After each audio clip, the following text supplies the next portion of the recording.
لیکن تمہارا ایک اندازہ ابھی تک غلط ثابت ہوا ہے، انہوں نے عمران سے کہا۔ کون سا اندازہ؟ تم نے کہا تھا کہ سفیر ابھی ایک رپورٹ اور درج کرائے گا جس میں حلدہ کا تعاقب کرنے والوں میں سے صرف ایک کا حلیہ وضاحت کے ساتھ ہوگا، اور یہ تمہارا ہی حلیہ ہوگا۔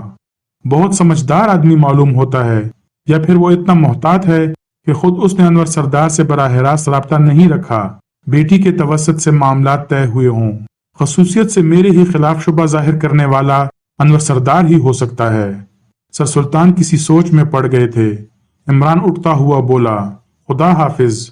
سر سلطان نے سر کو جنبش دی تھی اور ان کی آنکھوں میں فکر مندی کے آثار کچھ اور گہرے ہو گئے تھے۔ دفتر سے نکل کر عمران نے فلیٹ کی راہ لی۔ اسے علم تھا کہ اس کا تعاقب کیا جا رہا ہے۔ ایک بہت پرانے ماڈل کی شکستہ فورڈ دفتر سے روانہ ہوتے ہی پیچھے لگ گئی تھی، جس نے فلیٹ تک پہنچا کر ہی دم لیا۔ ادھر جوزف بیٹھا بل کھا رہا تھا، کیونکہ کچھ ہی دیر پہلے کسی نے فون پر عمران کو بے نکت سنائی تھی اور جوزف کے توسط سے اسے منتبہ کیا تھا کہ وہ آگ سے کھیل رہا ہے۔ ارے تو اس میں پریشانی کی کیا بات ہے؟ عمران اس کا شانہ تپک کر بولا۔ مجھے بتاؤ باس، وہ کون ہے؟ میں اس کی ہڈیاں توڑ دوں گا۔ اگر وہ ہڈیاں توڑوانے کا خواہش مند ہوتا تو کم از کم اپنا نام ضرور بتا دیتا۔ نام تو نہیں بتایا تھا، جوزف نے مایوسی سے کہا، لیکن تم تو جانتے ہو گے باس، میں گالیاں دینے والوں سے ان کے نام نہیں پوچھا کرتا۔ اپنا کام کر، کیوں وقت عزیز کو کھوتا ہے؟ اگر ہڈیاں ہی توڑوانی ہیں تو سلمان کی توڑ دے۔ کیوں باس؟ اپنی بیوی کو بھی مونگ کے پاپڑ بنانے کی ترکیب بتا دی ہے۔ بڑے اچھے بناتی ہے باس، میں نے بھی کھائے تھے۔ اور تجھے شرم نہیں آئی تھی اتنے بڑے ڈیل ڈول سے کر کر کی آوازیں نکالتے ہوئے؟ آئی تو تھی باس، جوزف جھمپ کر بولا۔ کہاں ہیں دونوں ناہنجار؟ میٹنی شو دیکھنے گئے ہیں۔ عمران کچھ کہنے ہی والا تھا کہ فون کی گھنٹی بجی اور جوزف ہاتھ اٹھا کر بولا، تم ٹھہرو باس، کہیں وہی نہ ہو۔ اس نے جھپٹ کر ریسیور اٹھایا اور ماؤتھ پیس میں دھاڑا۔ ہیلو؟ پھر کسی قدر بکھلائے ہوئے انداز میں عمران کی طرف دیکھا۔ کوئی عورت ہے باس؟ وہ ماؤتھ پیس پر ہاتھ رکھ کر آہستہ سے بولا اور عمران نے آگے بڑھ کر ریسیور اس کے ہاتھ سے لے لیا۔ ہیلو؟ کون؟ مسٹر عمران؟ دوسری طرف سے آواز آئی۔ ہاں، میں بول رہا ہوں۔ آپ نے یہ کیا کیا؟ کیوں پکڑا تھا؟ کیوں چھوڑ دیا؟ اب میری زندگی خطرے میں ہے۔ کہاں سے بول رہی ہو؟ فلیٹیز کے کمرہ نمبر 112 سے۔ گھر نہیں جا سکتی؟ 18 گھنٹے کی غیر حاضری نے اسے شبہات میں مبتلا کر دیا ہوگا۔ میں نے اس لیے چھوڑ دیا تھا کہ تم باقاعدہ طور پر بارات لے کر آ جاؤ۔ میں نے شادی کا وعدہ کیا تھا نا۔ مسٹر عمران پلیز مجھے بچائیے، جتنا کچھ جانتی ہوں سب بتا دوں گی، ابھی مرنے کو دل نہیں چاہتا۔ جوزف حیرت سے آنکھیں پھاڑے عمران کو دیکھے جا رہا تھا۔ عمران ماؤتھ پیس میں بولا، اچھی بات ہے، وہیں ٹھہرو، میں کچھ کروں گا۔ ریسیور رکھ کر جوزف کی طرف مڑا۔ کس سے شادی کا وعدہ کیا تھا باس؟ وہ بکھلا کر بولا، شیطان کی خالہ سے۔ اپنے کام سے کام رکھو۔ ٹھہرو باس، میری بات سن لو۔ پچھلی رات میں نے ایک بیاناک خواب دیکھا ہے۔ میں نے دیکھا جیسے تم نے ایک شیرنی پال لی ہو، اور جب بھی تم کھانا کھانے بیٹھتے ہو وہ تمہیں گرا کر تمہارے سینے پر چڑھ بیٹھتی ہے۔ اور کھانا پکاتا کون ہے؟ یہ تو نہیں دکھائی دیا تھا۔ کاش کوئی شیرنی ہی مجھے سلیمانی مونگ کی دال سے نجات دلا سکتی۔ باس، میرے اس خوفناک خواب کو مذاق میں نہ ٹالو۔ یعنی میں سچ مچ کسی شیرنی کو اپنے سینے پر سوار کرا لوں؟ عمران آنکھیں نکال کر بولا، تم شادی نہیں کرو گے باس؟ اب وہ کہہ رہی ہے، میں نے تمہارے ساتھ کبھی کوئی ایسی عورت نہیں دیکھی جو یہ کہہ سکے۔ تو ایسی عورت کو پہچان ہی نہیں سکتا۔ بکواس مت کر۔ فون کی گھنٹی پھر بجی تھی اور عمران نے ریسیور اٹھا لیا تھا۔ اس بار دوسری طرف سے رحمان صاحب کی آواز آئی، ہلدہ کارلوس والے کیس سے تمہارا کیا تعلق ہے؟ اس کے علاوہ اور کچھ نہیں جانتا کہ وہ کسی سفیر کی بیٹی ہے۔ مجھے اطلاع ملی ہے کہ تم اس کا تعاقب کرتے رہے ہو۔ سر سلطان کو بھی یہی اطلاع دی گئی ہے، لیکن اطلاع دینے والے کا نام انہوں نے مجھے نہیں بتایا۔ میں بتائے دیتا ہوں، رحمان صاحب کی غصیلی آواز آئی، مجھے انور سردار نے اطلاع دی ہے۔ جھگڑے سے پہلے یا بعد میں؟ کیا مطلب؟ مجھے بھی اطلاع ملی ہے کہ کسی پارٹی میں آپ کا اسے جھگڑا ہو گیا تھا۔ صحیح اطلاع ملی ہے، اور تم سے متعلق اس نے مجھے جو اطلاع دی تھی اس پر جھگڑا ہوا تھا۔ لیکن یہ تو کئی دن پہلے کی بات ہے، یعنی ہلدہ کارلوس کے غائب ہو جانے سے پہلے کی، عمران نے کہا۔ تم کیا کہنا چاہتے ہو؟ رحمان صاحب بنا کر بولے، یہی کہ وہ پیش بندی تھی۔ مجھے علم ہے کہ سفیر نے بھی اپنی رپورٹ میں کسی تعاقب کرنے والے کا ذکر کیا ہے، لیکن اس کی نشاندہی نہیں کی۔ انور سردار نشاندہی کر رہا ہے۔ کسی خاص نتیجے پر پہنچے ہو؟ کس سلسلے میں؟ عمران نے سوال کیا۔ حلدہ کارلوس کے سلسلے میں۔ اس کے کسی معاملے کا مجھے علم نہیں۔ کیا سر سلطان کا محکمہ اس میں دلچسپی لے رہا تھا؟ کیا آپ کو یقین ہے کہ میں حلدہ کارلوس کا تعاقب کرتا رہا ہوں؟ میں نے تم سے سوال کیا ہے، رحمان صاحب غرائے۔ بہتر ہوتا اگر یہ سوال سر سلطان سے ہی کرتے، وہ سارے کام ٹھیکے پر نہیں کراتے۔ مطلب یہ ہے کہ اس قسم کا کوئی کام انہوں نے میرے ذمہ نہیں ڈالا۔ سنو، میں صرف یہ چاہتا ہوں کہ تم انور سردار سے نہ الجھو اور وہ خواہ مخواہ مجھے بدنام کرتا پھرے، میرے باپ کو باور کرانے کی کوشش کرے کہ میں لڑکیوں کا تعاقب کرتا ہوں۔ گھر کب آ رہے ہو؟ جب آپ حکم دیں۔ کیا تمہیں علم ہے کہ کئی دنوں سے کچھ لوگ تمہارا تعاقب کر رہے ہیں؟ نہیں تو؟ عمران کے لہجے میں حیرت تھی۔ اور وہ اسی کے آدمی ہیں؟ یعنی کہ وہ سیریس ہو گیا ہے؟ عمران بکواس مت کرو، مجھے بتاؤ کہ حلدہ کارلوس کہاں ہے؟ یعنی کہ انور سردار نے تو صرف تعاقب کی بات کی تھی اور آپ کا خیال ہے کہ میں نے اسے اغوا کر لیا ہے؟ میں کہتا ہوں بکواس مت کرو۔ جی بہت اچھا، کہہ کر عمران نے ریسیور کریڈل پر رکھ دیا اور جوزف کو اس طرح دیکھنے لگا جیسے اپنے سعادت مندانہ رویے کی داد طلب کر رہا ہو۔ سارجنٹ نیمو کی ڈیوٹی پرنس ہوٹل میں لگائی گئی تھی اور وہ میمی فاولر کی نگرانی کر رہا تھا۔ اس کے لیے اس نے اسی راہداری کا ایک کمرہ حاصل کیا تھا جس میں میمی کا کمرہ تھا۔ میمی بہت خوبصورت تھی، حرکات و سکنات سے ایسا لگتا تھا جیسے رگوں میں خون کی بجائے پارا رکھتی ہو۔ کھڑی ہے تو تھرک رہی ہے، بیٹھی ہے تو تھرک رہی ہے، چلتی ہے تو لگتا ہے جیسے یہ بھی رقص ہی کا کوئی انداز ہو۔ گاتی بھی تھی اور اس وقت تو اس کے تماشائیوں کا برا حال ہو جاتا جب وہ اردو کی کسی فلمی غزل کی نقل اتارتی۔ پرنس کا ڈائننگ ہال کھچا کھچ بھرا رہتا تھا اس کی وجہ سے۔ ہفتے میں 2 راتیں آرام کی ہوتی تھیں۔ وہ ان راتوں میں اپنے فن کا مظاہرہ نہیں کرتی تھی، لیکن اس کے باوجود بھی پرنس والوں کی آمدنی میں کوئی فرق نہیں آتا تھا، کیونکہ میمی کی وجہ سے لوگ اپنی میزیں کئی کئی دنوں کے لیے مخصوص کرا لیتے تھے اور ان میں سے زیادہ تر اسی چکر میں آتے تھے کہ شاید ان کی رسائی میمی فاولر تک ہو جائے، لیکن وہ کسی کو گھاس نہیں ڈالتی تھی۔ جب وہ شو کے لیے تیار ہو کر اپنے کمرے سے برآمد ہوتی تو اسے راہداری میں ان لوگوں کی بھیڑ نظر آتی جو اس سے فرصت کے اوقات میں ملنے کے متمنی ہوتے۔ نیمو کو علم تھا کہ آج رات کو میمی کا شو نہیں ہوگا، لیکن اس کے باوجود بھی وہ اپنے کمرے ہی تک محدود نہ رہے گی، کیونکہ کوئی نہ کوئی اسے لے اڑے گا اور وہ اسی کے ساتھ پرنس کے باہر رات گزارے گی۔ یہ شرف زیادہ تر ہوٹل کے مالک انور سردار کے دوستوں ہی میں سے کسی کو حاصل ہوتا تھا۔ ویسے نیمو یہ سوچ سوچ کر بور ہوتا رہا کہ اسے اس حال میں بھی اس کی نگرانی کرنی ہے۔ ٹھیک 8 بجے وہ اپنے کمرے سے نکل کر ڈائننگ ہال میں آیا تھا اور کاؤنٹر کے سامنے پڑے ہوئے اسٹولوں میں سے ایک پر بیٹھ کر کلرک سے ٹیلی فون ڈائریکٹری طلب کی۔ مقصد اس کے علاوہ اور کچھ نہیں تھا کہ یہی میمی کا انتظار کرے۔ وہ ادھر ہی سے گزر کر باہر جاتی۔ اس نے ٹیلی فون ڈائریکٹری کی ورک گردانی شروع کر دی۔ 1 منٹ بھی نہیں گزرا تھا کہ روم سروس کے ایک آدمی نے اسے ایک پرچہ تھماتے ہوئے کہا، آپ کے لیے ہے جناب۔ نیمو نے اس سے پرچہ لے لیا، تحریر دیکھی اور متحرانہ انداز میں پرچہ لانے والے کو دوبارہ دیکھنا چاہا، لیکن وہ جا چکا تھا۔ اس نے پھر تحریر پر نظر ڈالی۔ تمہیں حیرت ہوگی لیکن مجھ سے مل لو، میرے پڑوسی ہو نا، کمرہ نمبر 17 میں رہتے ہو۔ تحریر کے نیچے کمرے کا جو نمبر لکھا ہوا تھا وہ میمی فاولر کے کمرے کے علاوہ اور کسی کا نہیں ہو سکتا تھا۔ نیمو سناٹے میں آ گیا۔ اس کا مطلب کیا اسے علم ہو گیا ہے کہ وہ اس کی نگرانی کر رہا ہے؟ لیکن اس نے تو بڑی احتیاط سے کام لیا تھا، تو پھر اب کیا کیا جائے؟ وہ سوچتا رہا، اگر اسے شبہ ہو گیا ہے تو اس کمرے میں قدم رکھنا خطرے سے خالی نہ ہوگا، لیکن میمی فاولر، کیا خود اس کے دل میں یہ خواہش نہیں پیدا ہو سکتی تھی کہ کاش وہ بھی کچھ وقت اس کے ساتھ گزار سکے؟ بہرحال میمی کے قرب کے احساس کی لذت بالآخر سارے اندیشوں پر غالب آ گئی۔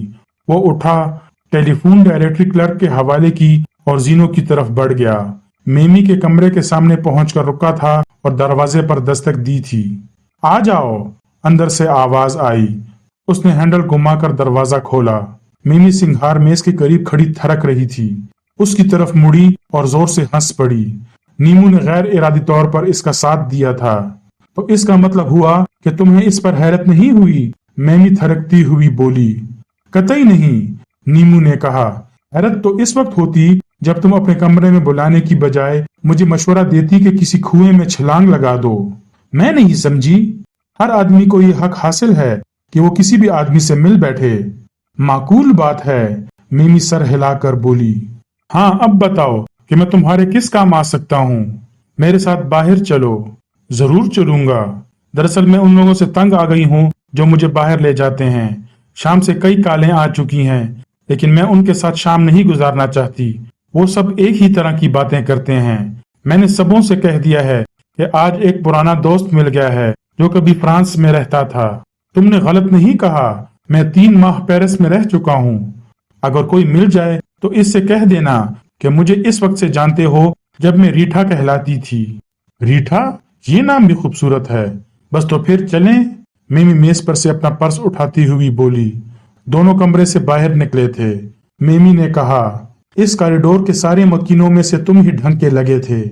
شکریہ، لیکن تم نے یہ تو بتایا ہی نہیں کہ کس قسم کی گفتگو پسند کرتی ہو۔ وہ جو میری ذات سے متعلق نہ ہو۔ مجھے علم ہے کہ میں خوش شکل ہوں، پھر کیا ضروری ہے کہ تم بات بات پر مجھے مطلع کرتے رہو کہ میں بہت خوبصورت ہوں؟ وہ جھوٹے ہیں، تم قطعی خوبصورت نہیں ہو، نیمو نے کہا۔ یہ ہوئی نا بات، لیکن میں واقعی بہت خوبصورت ہوں کیونکہ تم نے اس کاریڈور میں صرف میری طرف توجہ دی ہے۔ یہ گوارا ہے کہ میں تمہارے ہی منہ سے تمہارے ہی حسن کی تعریف سن لوں۔ جب وہ ڈائننگ ہال سے گزر کر صدر دروازے کی طرف بڑھ رہے تھے تو ان کی جانب بے شمار نظریں اٹھی تھیں، لیکن وہ کسی کی طرف توجہ دیے بغیر باہر نکلے چلے آئے تھے۔ کہاں چلو گی؟ نیمو نے پوچھا۔ اب یہ بھی میں ہی بتاؤں؟ اچھی بات ہے، تو یہ مجھ پر چھوڑ دو، نیمو نے کہا اور ٹیکسی اسٹینڈ کی طرف بڑھتا رہا۔ فلیٹیز، اس نے ٹیکسی میں بیٹھ جانے کے بعد ڈرائیور سے کہا تھا۔ عمران اس وقت رانا پیلس میں تھا۔ کچھ دیر پہلے اپنے فلیٹ میں اس نے ایک بار پھر ریکھا کی کال ریسیو کی تھی اور فلیٹ سے نکل کھڑا ہوا تھا۔ رانا پیلس پہنچنا چاہتا تھا، لیکن تعاقب کرنے والے کو فلیٹ ہی تک محدود رکھنا بھی مقصود تھا، اس لیے اسے ڈاج دینے میں بھی کچھ وقت صرف ہوا تھا۔ ایسے مواقع کے لیے اس نے بعض دکانیں مخصوص کر رکھی تھیں۔ یہ ایسی دکانیں تھیں جن میں سے ایک طرف سے داخل ہو کر دوسری طرف سڑک پر نکل جانا بے حد آسان ہوتا تھا، کیونکہ آمد و رفت کے لیے دروازے دونوں جانب ہوتے تھے۔ بس ایسی ہی ایک دکان کے ذریعے تعاقب کرنے والے کو ڈاج دینے میں کامیاب ہو گیا تھا۔ بہرحال اس وقت وہ بلیک زیرو سے ریکھا ہی کے بارے میں گفتگو کر رہا تھا۔ بلیک زیرو کا خیال تھا کہ اسے ریکھا سے مل لینا چاہیے۔ میں اس پر اعتماد نہیں کر سکتا، عمران نے کہا۔ بات میری سمجھ میں نہیں آئی، بلیک زیرو نے کہا۔ وہ نوشاد سے مختلف ہے۔ میرا سہارا لینے کی بجائے وہ اس بات کی کوشش کرے گی کہ انور سردار سے دور رہ کر اسے ٹھنڈا کر لے۔ انور سردار اس وقت یہی چاہتا ہے کہ میں کسی طرح اس کے ہتھے چڑھ جاؤں۔ اگر ریکھا ہی کے توسط سے وہ اس میں کامیاب ہو جائے تو اسے ضرور بخش دے گا۔ بات سمجھ میں آ رہی ہے، بلیک زیرو سر ہلا کر بولا۔ اتنے میں فون کی گھنٹی بجی تھی۔ بلیک زیرو نے کال ریسیو کی، پھر ریسیور عمران کی طرف بڑھاتا ہوا بولا، آپ کی کال ہے۔ دوسری طرف سے صفدر کی آواز آئی تھی، جو فلیٹیز میں ریکھا کی نگرانی پر مامور تھا، لیکن میک اپ میں تھا کیونکہ ریکھا اسے دیکھ چکی تھی۔ صفدر نے اسے اطلاع دی کہ نیمو فلیٹیز میں میمی فاولر کے ساتھ داخل ہوا ہے۔ اوہ، تو وہ اس سے مل بیٹھا ہے؟ عمران نے طویل سانس لی۔ اگر مل ہی بیٹھا تھا تو فلیٹیز میں آنے کی کیا ضرورت تھی؟ میک اپ میں بھی نہیں ہے، اور اسے علم بھی تھا کہ ریکھا نے فلیٹیز میں ہی کمرہ لے لیا ہے۔ کسی طرح یاد دہانی کراؤ، عمران نے کہا۔ کسی قدر مدہوش بھی ہے، میں اس کے قریب جانے کا خطرہ نہیں مول لے سکتا۔ آگاہ کر دیا ہے، اگر آپ خود آ کر سنبھال سکیں تو سنبھال لیجئے۔ میں آیا تو اچھی طرح سنبھال لوں گا۔ خیر تم فکر نہ کرو۔ ہاں، ریکھا کمرے سے نکلی تھی یا نہیں؟ میرا خیال ہے کہ وہ کمرے ہی تک محدود ہو کر رہ گئی ہے۔ ہوٹل کے عملے کے علاوہ کسی اور کو بھی اس کے کمرے میں جاتے دیکھا؟ یقین کے ساتھ نہیں کہہ سکتا۔ خیر میں پہنچ رہا ہوں، بے فکر رہو، عمران نے کہا اور ریسیور کریڈل پر رکھ کر اس طرح منہ چلانے لگا جیسے یہ حرکت کوئی مناسب سی تدبیر سجا دے گی۔ کیا قصہ ہے جناب؟ بلیک زیرو نے اسے بغور دیکھتے ہوئے پوچھا۔ عمران نے دہرا دیا تھا قصہ، اور بلیک زیرو پرتشویش لہجے میں بولا تھا، نیمو اتنا احمق نہیں معلوم ہوتا کہ خود ہی اسے چھیڑ چھاڑ کرے گا۔ اگر اتنا احمق نہیں ہے تب بھی یہ معاملہ تشویشناک ہے۔ اگر میمی ہی اس کی طرف متوجہ ہوئی ہے تو اس کا یہ مطلب ہوگا کہ وہ لوگ نیمو کی حیثیت سے آگاہ ہو گئے ہیں۔ دونوں ہی صورتیں خطرناک ہیں۔ تو پھر اب کیا کیا جائے؟ مجھے جانا ہی پڑے گا، عمران نے کہا اور اس کمرے کی طرف چل پڑا جہاں میک اپ کا سامان رہتا تھا۔ بڑے بالوں والی وگ لگائی تھی اور چہرے پر ڈھکی ہوئی گھنی مونچھوں کا اضافہ کیا تھا۔ اس طرح رائج الوقت فیشن کے مطابق اصلی صورت کو پردہ نشین کر کے فلیٹس کی طرف روانہ ہو گیا۔ صفدر کی کال ریسیو کرنے کے بعد فلیٹس تک پہنچنے میں قریباً پون گھنٹہ لگ گیا تھا، لیکن وہ دونوں کہیں نہ دکھائی دیے۔ اسی کی تلاش کے دوران میں صفدر دکھائی دے گیا۔ عمران کو علم تھا کہ وہ کس قسم کے میک اپ میں ہے۔ کہاں ہیں دونوں؟ عمران نے پوچھا۔ صفدر آواز سن کر چونک پڑا تھا۔ آہستہ سے بولا، میں کیا بتاؤں، میری تو کچھ سمجھ میں نہیں آتا۔ آپ نے آنے میں دیر کر دی، کوئی 15 منٹ پہلے کی بات ہے، دونوں رقص کر رہے تھے، اچانک یہاں بجلی فیل ہو گئی، شاید 3 منٹ تک اندھیرا رہا تھا، دوبارہ روشنی ہوئی تو دونوں غائب تھے، سارے ہوٹل میں تلاش کر لیا۔ اور ریکھا؟ میں نہیں جانتا، نیمو کو میمی کے ساتھ دیکھ لینے کے بعد توجہ انہی کی طرف ہو گئی تھی، اس کے کمرے کی طرف نہیں گیا۔ شاید تم سے زندگی کی پہلی حماقت سرزد ہوئی ہے، عمران نے مایوسانہ لہجے میں کہا۔ تمہیں صرف ریکھا پر نظر رکھنے کے لیے کہا گیا تھا، نیمو کی ذمہ داری تم پر نہیں تھی، بس اتنا ہی کافی تھا کہ تم نے مجھے اس سچویشن سے آگاہ کر دیا تھا۔ واقعی مجھ سے غلطی ہوئی، اب کڑی نظر رکھوں گا ریکھا کے کمرے پر۔ پلیٹس سے باہر آ کر وہ ایک ڈرگ سٹور میں پہنچا اور وہاں سے فون پر بلیک زیرو کے نمبر قائم کر کے بولا، تمہیں معلوم ہے کہ میں کہاں سے بول رہا ہوں؟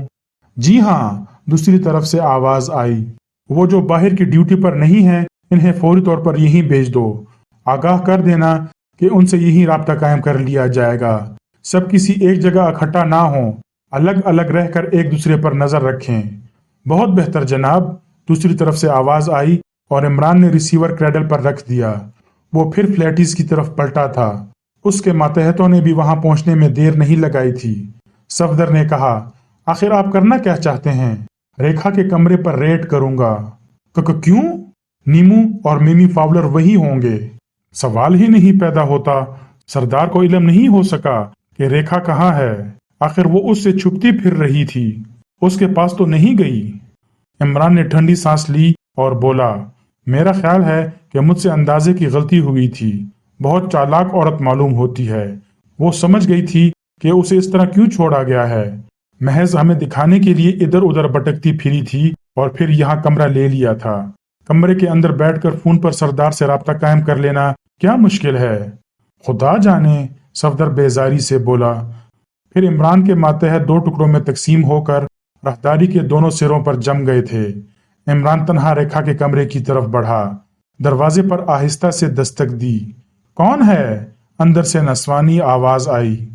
میدان صاف ہے، عمران نے بھرائی ہوئی آواز میں کہا۔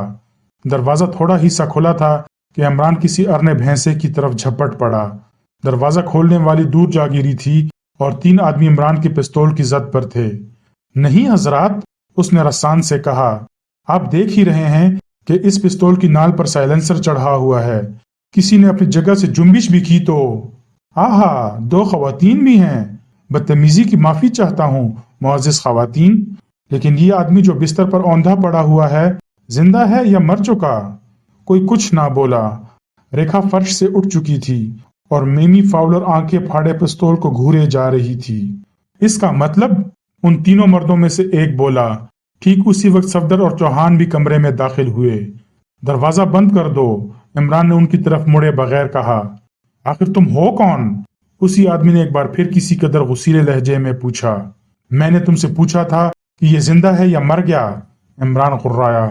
بے ہوش ہے، ہم نہیں جانتے کہ یہ کون ہے، راہداری میں پڑا ملا تھا، ہم نے پولیس کو اطلاع دے دی ہے۔ عمران نے میمی کی طرف دیکھ کر اس آدمی کا جواب انگلش ہی میں دہراتے ہوئے سوال کیا، کیا یہ صحیح کہہ رہا ہے؟ ہاں یہی بات ہے، وہ جلدی سے بولی۔ کیا تم میں سے کوئی بھی اسے نہیں جانتا؟ عمران نے اردو میں پوچھا۔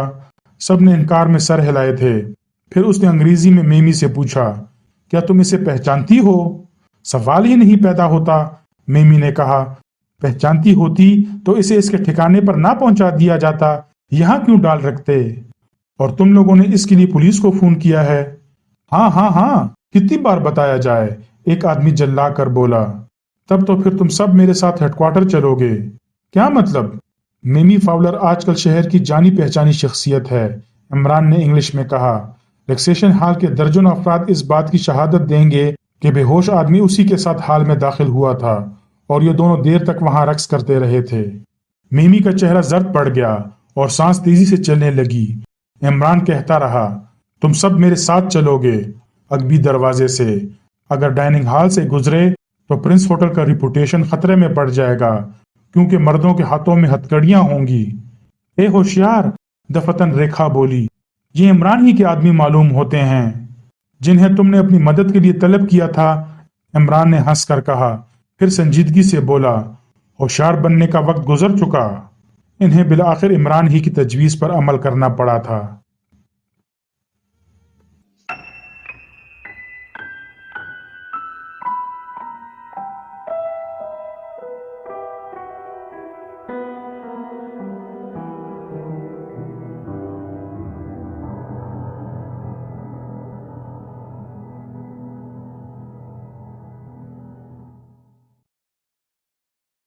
اگر کہانی اچھی لگی ہو اور آپ کو میرا کنٹینٹ پسند آ رہا ہو تو مہربانی فرما کر چینل کو سبسکرائب کیجیے اور آنے والے کہانی اور ناولوں سے لطف اندوز ہوتے رہیے گا۔